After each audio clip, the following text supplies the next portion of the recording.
Right, so in today's video, I'll be showing you how to use voice control without saying "Hey Meta" on your Ray-Ban Meta AI glasses. So you want to go to the Meta AI app, then you want to go to your glasses and tap on the settings icon for the glasses.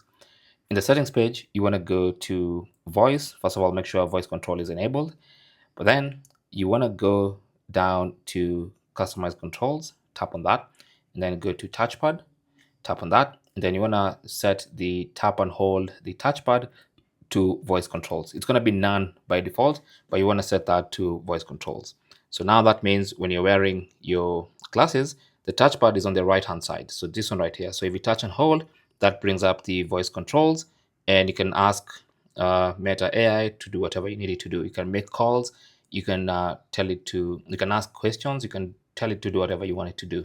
Just your normal voice controls, which are now going to be triggered by touching and holding this touchpad instead of saying "Hey Meta." Right? Thanks for watching and good luck.